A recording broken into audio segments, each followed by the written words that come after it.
Good morning মৰমৰ ছাত্ৰ ছাত্ৰীসকল। আজি আমি দশম শ্ৰেণীৰ ইংৰাজীৰ পাৰ্ট 1ৰ সকলোবিলাক প্ৰশ্নৰ উত্তৰ কৰাৰ লগতে কিছুমান ইম্পৰ্টেণ্ট MCQ কৰিম, যিবিলাক তোমালোকৰ পৰীক্ষাৰ বাবে বহুত দৰকাৰী হ'ব। তো বলা আজিৰ ভিডিঅ'টো আৰম্ভ কৰোঁ। 1 নম্বৰ কুৱেশ্যনটো চোৱা। What did Lencho hope for? লেঞ্চই কি আশা কৰিছিল?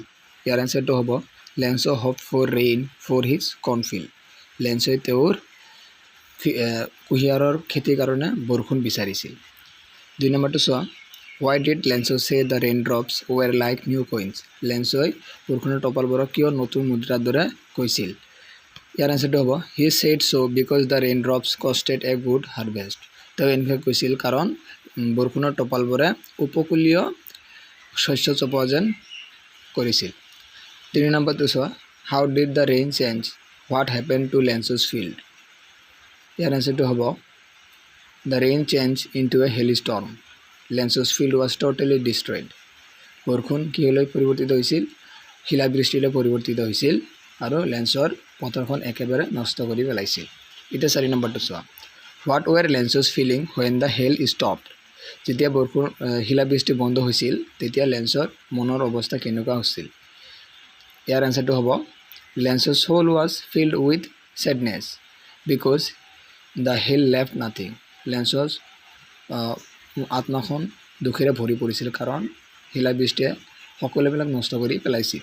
হি thought he and his family would go hungry that year. তেওঁ ভাবিছিল যে তেওঁ আৰু তেওঁৰ গোটেই ফেমিলি সেই বছৰটো নাখাই থাকিব লাগিব। 5 নম্বৰটো চোৱা। Who or what did Lencho have faith in what did he do? লেঞ্চই কাক বিশ্বাস কৰিছিল আৰু তেওঁ কি কৰিছিল? ইয়াৰ এনচাৰটো হ'ব Lencho had faith in God. Lencho ভগৱানৰ ওচৰত বিশ্বাসী আছিল। He wrote a letter to God. সেইকাৰণে তেওঁ ভগৱানলৈ এখন চিঠি লিখিছিল। 6 নম্বৰটো চোৱা। Who read the letter? লেঞ্চই যে চিঠিখন লিখিছিল, লিখি কিনে পোষ্ট অফিচলৈ পঠাইছিল, সেই চিঠিখন কোনে পঢ়িছিল? ইয়াৰ এনচাৰটো হ'ব চোৱা the postmaster read the letter. পোষ্ট মাষ্টাৰে চিঠিখন পঢ়িছিল। 7 নম্বৰটো চোৱা। What did the postmaster do then? চিঠিখন পঢ়াৰ পিছত পোষ্ট মাষ্টাৰে কি কৰিছিল? ইয়াৰ এনচাৰটো চোৱা the postmaster did not want to break Lencho's faith. পোষ্ট মাষ্টাৰে লেঞ্চই যে ভগৱানে বিশ্বাস কৰে সেই বিশ্বাসটো ভাঙিব খোজা নাছিল।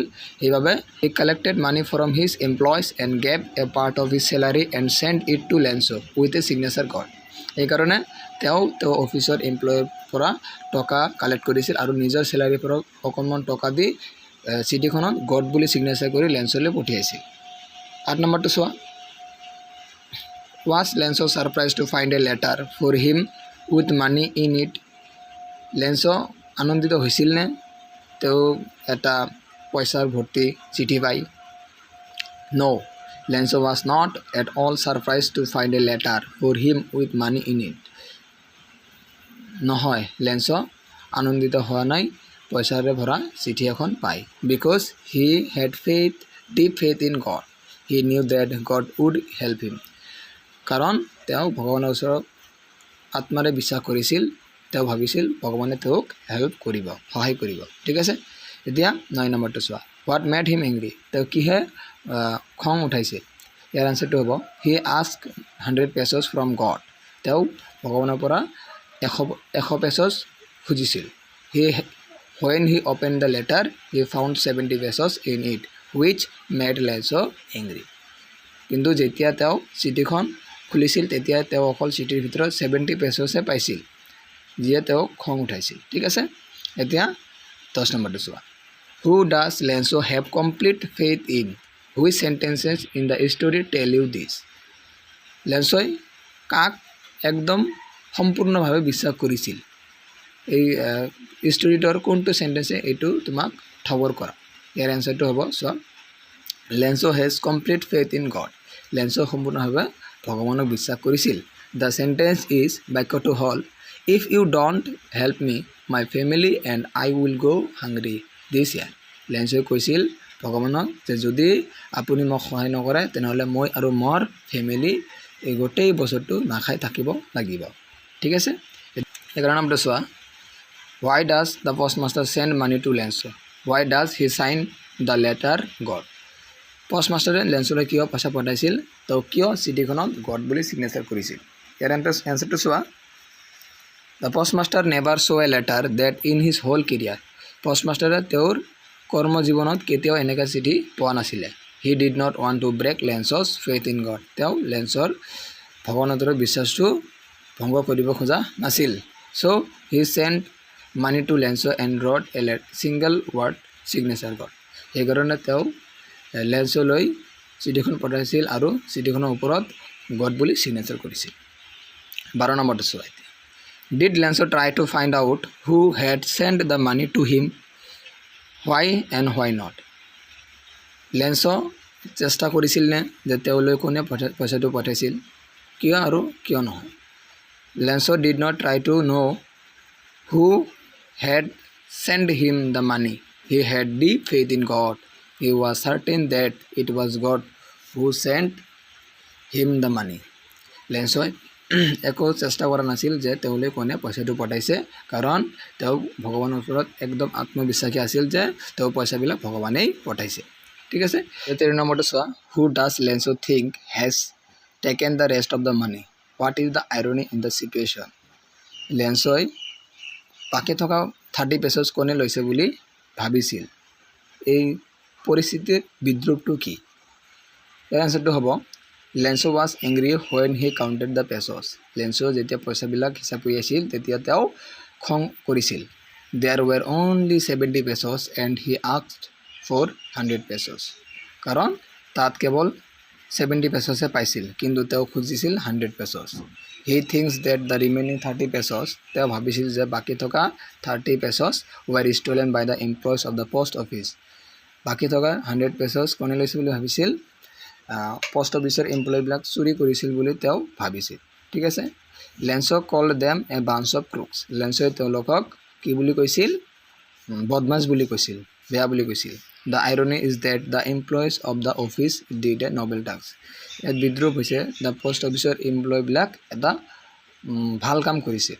they deserve appreciation তেওঁলোক প্ৰশংসাৰ যোগ্য কিন্তু but they are called crooks কিন্তু তেওঁলোকক বদমাছ বুলি আখ্যায়িত কৰা হৈছিল এতিয়া যদি আমি চোৱা are there people like Lenso in the real world লেন্সৰ নিচিনা মানুহ বৰ্তমান পৃথিৱীত পোৱা যায়নে what kind of person would you say he is তেওঁ কেনে ধৰণৰ ব্যক্তি বুলি তুমি ভাবা ইয়াৰ আনসাৰটো হ'ব yes people like Lenso can still be seen in this real world হয় লেন্সৰ নিচিনা মানুহ আজিকালি এই পৃথিৱীত পোৱা যাবও পাৰে such a man is naive stupid and comical এনে ধৰণৰ ব্যক্তি যি মানে নিষ্পাপ মূৰ্খ আৰু হাস্যকৰ ব্যক্তি 15 নম্বৰটো চোৱা there are two kinds of conflict in the story storyখনত দুটা কনফ্লিক্ট দেখা হৈছে between humans and nature মানুহ আৰু প্ৰকৃতিৰ মাজৰ and between humans themselves আৰু মানুহ নিজৰ মাজতে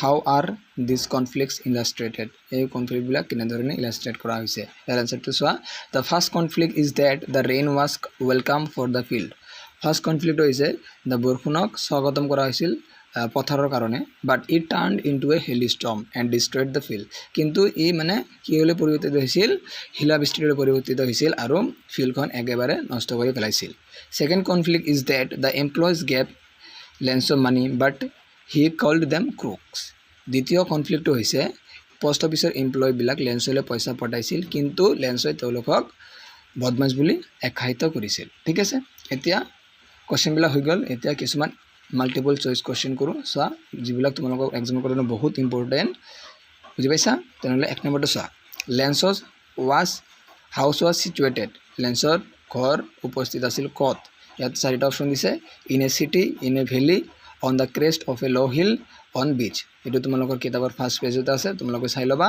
ইয়াৰ এনচাৰটো হ'ব 3 নম্বৰ on the crest of a low' hill ঠিক আছে এতিয়া 2 নম্বৰটো চোৱা 2 নম্বৰটো কি কৈছে 2 নম্বৰটো চোৱা what cover the Lencho's field after hail বৰষুণ শিলাবৃষ্টিৰ পিছত লেন্সৰ পথাৰখন কিহেৰে ভৰি পৰিছিল ইয়াৰ আনসাৰটো হ'ব ইয়াত 3-4টা অপশ্যন আছে চোৱা salt ice hailstones none of the above ইয়াৰ আনসাৰটো হ'ব 2 নম্বৰ আইচ ঠিক আছে বৰফেৰে ভৰি পৰিছিল এতিয়া 3 নম্বৰটো চোৱা 3 নম্বৰটো কি কৈছে দ্য ৱাৰ্ড এমিয়েবল মিন্স ইয়াত এমিয়েবল মিনিং কি 4টা অপশ্যন দিছে ফেট ফ্ৰেণ্ডলি, হলিমেন, চিৰিয়াছ। ইয়াৰ আনচাৰটো হ'ব 2 নম্বৰ ফ্ৰেণ্ডলি। ঠিক আছে, তোমালোকে লিখি ল'বা। তাৰপিছত 4 নম্বৰটো চোৱা, what the frozen pearls are compared with. Frozen পেলছক মানে জমি থকা মুক্তাবোৰক কিহৰ লগত তুলনা কৰা হৈছিল। ইয়াত এনচাৰটো দিছে চোৱা, 1 নম্বৰ দিছে পেলছ, 2 নম্বৰ দিছে সল্ট, 3 নম্বৰ দিছে হেলষ্টোন, 4 নম্বৰ দিছে নন অফ দ্য এভভ। ইয়াৰ এনচাৰটো হ'ব 3 নম্বৰ হেলষ্টোনৰ লগত তুলনা কৰা হৈছিল। ঠিক আছে, এতিয়া 5 নম্বৰটো চোৱা। 5 নম্বৰটো দিছে লেন্স প্ৰেডিক্টেড, কি মানে প্ৰেডিক্ট কৰিছিল, ভৱিষ্যতবাণী কিহৰ কৰিছিল। 1 নম্বৰ rain, cyclone, storm, none of the above. কিহৰ, এই অকল বৰষুণৰহে কৰিছিল। ইয়াৰ আনচাৰটো কি হ'ব 1 নম্বৰ ৰেইন। ঠিক আছে, নেক্সট কুৱেশ্যনটো চোৱা 6 নম্বৰ। 6 নম্বৰটো কি কৈছে, লেন্সৰ সোল ৱাজ ফিল্ড, লেন্সৰ আত্মাখন কিহেৰে ভৰি পৰিছিল। ইয়াৰ আনচাৰটো হ'ব 1 নম্বৰ দিছে টেয়াৰ্ছ, ছেডনেছ, জয় এণ্ড নান। কোনটো হ'ব ছেডনেছ। তোমালোকে পঢ়ি চাই কিতাপত আছে, ভালকৈ চাই ল'বা। ছেডনেছ, দুখেৰে ভৰি পৰিছিল। ঠিক আছে, এতিয়া 7 নম্বৰটো চোৱা, দ্য পোষ্ট মেনেজ, পোষ্টমাষ্টাৰে কিমান টকা মেনেজ কৰিছিল, মানে কিমান পেছছ মেনেজ কৰিছে এইটো দিছে। ইয়াৰ এনচাৰটো হৈছে চোৱা 100 পেছছ, 70 পেছছ, 30 পেছছ, 75 পেছছ। ইয়াৰ এনচাৰটো হ'ব 2 নম্বৰ 70 পেছছ। ঠিক আছে, এতিয়া নেক্সট কুৱেশ্যনটো চোৱা 8 number. Lencho had faith in, Lencho কাৰ ওপৰত বিশ্বাসী আছিল, কাক বিশ্বাস কৰিছিল। 1 নম্বৰ হৈছে God, postmaster, his son, his wife. কাৰ ওপৰত আছিল, অকল গডৰ ওপৰতে আছিল। ঠিক আছে, এতিয়া 9 নম্বৰটো চোৱা। 9 নম্বৰটো কি কৈছে চোৱা, দ্য ওমেন ৱাজ প্ৰিপেয়াৰিং, মহিলাগৰাকীয়ে কি প্ৰিপেয়াৰ কৰি আছিল। ইয়াৰ এনচাৰটো চোৱা, লাঞ্চ, ছাপাৰ, ব্ৰেকফাষ্ট, নাথিং। চোৱা, লাঞ্চ মানে হৈছে যিটো আমি দুপৰীয়া আহাৰ কৰোঁ, ব্ৰেকফাষ্ট মানে মৰ্ণিং, আৰু ছাপাৰ মানে যিটো ডিনাৰ, ৰাতিৰ আহাৰ। ছাপাৰ মানে কি, ৰাতিৰ আহাৰ।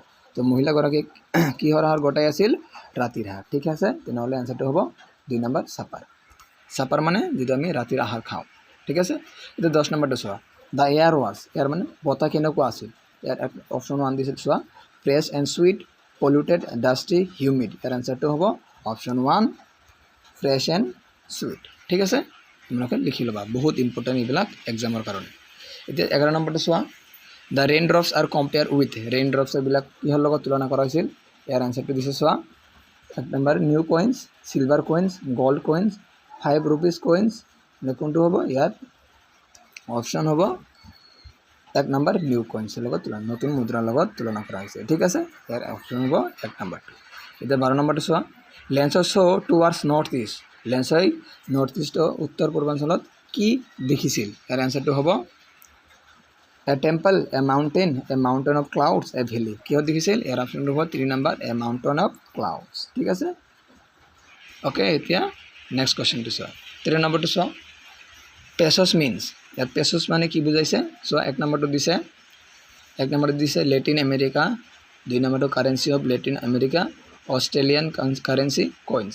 ইয়াত এনচাৰটো কি হ'ব, পেছছ মানে 2 নম্বৰটো হ'ব কাৰেঞ্চি অফ লেটিন আমেৰিকা। তাৰপিছত 14 নম্বৰটো চোৱা, 14 নম্বৰটো কি কৈছে, লকাষ্ট ইজ, এইটো লকাষ্ট কি বুজাইছে, আমি কিতাপত পাইছিলোঁ কি লকাষ্ট মানে ফৰিং, বুজি পাইছা। তো ফৰিং এক প্ৰকাৰৰ কি হয়, পতংগ হয়, কীট পতংগ হয় নে নাই, খেতি পথাৰত যে পোৱা যায়, ঘাঁহ বননি যে থাকে, এইবিলাক পতংগ বুলি কোৱা হয়, বেছিভাগ খেতিত পোৱা যায়।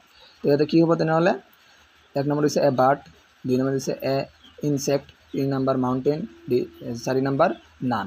তেনেহ'লে ইয়াৰ এনচাৰটো কোনটো হ'ব, 2 নম্বৰ ইনচেক্ট। ঠিক আছে, তেনেহ'লে আমাৰ এনচাৰটো হ'ব 2 নম্বৰ। অ'কে, চ' আশা কৰোঁ তোমালোক সকলোবিলাক বুজিছা। এইবিলাক বহুত ইম্পৰ্টেণ্ট হয়, আটাইবিলাক কুৱেশ্যনৰ লগতে MCQ বিলাক ভালকৈ লিখি ল'বা, আৰু এইবিলাক পঢ়ি যাবা, এক্সামৰ কাৰণে বহুত ইম্পৰ্টেণ্ট। আজিৰ কাৰণে এইখিনিয়ে। যদি ভিডিঅ'টো চাই ভাল পাইছা, লাইক কৰিবা, শ্বেয়াৰ কৰিবা, আৰু যদি নতুন হৈ থাকা চেনেলটো ছাবস্ক্ৰাইব কৰিব নাপাহৰিবা।